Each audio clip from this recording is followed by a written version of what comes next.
ప్రియులారా, ఈరోజు యేసయ్య మనతో ఏమంటున్నాడంటే, నిన్ను గొప్ప జనముగా చేసి నిన్ను ఆశీర్వదించి నీ నామమును గొప్ప చేసేదను. ఆదికాండం 12:2. ఎవరితో మాట్లాడుతున్నాడు ఈ మాట? అబ్రహాముతో మాట్లాడుతున్నాడు. ప్రియులారా, అబ్రహాముని గొప్ప చేసిన దేవుడు మనల్ని కూడా గొప్ప చేస్తాడు. అబ్రహామును దీవించిన దేవుడు మనల్ని కూడా దీవిస్తాడు.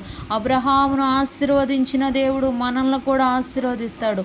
అన్నిటికంటే మనల్ని హెచ్చుగా ఆశీర్వదించి దీవించటానికి, అన్నిటికంటే మనకున్న దరిద్రతను తీసేయటానికి ఆయన ధనవంతుడైన దేవుడు దరిద్రుడై లోకములో జన్మించిండు. ప్రియులారా, నీకోసం నా కోసం మనల్ని ఉన్నతమైన స్థానములో ఉంచటానికి ఆయన దీనుడిగా ఈ లోకానికి వచ్చిండు. ప్రియులారా, దయతో జ్ఞాపకం చేసుకోండి, మన యేసయ్య ధనవంతుడు, మన యేసయ్య శక్తిమంతుడు, మన యేసయ్య బలవంతుడు, మన యేసయ్య ఆశీర్వదించడానికి సమర్థుడు, మన యేసయ్య దీవించడానికి సమర్థుడు, స్వస్థపరచడానికి సమర్థుడు.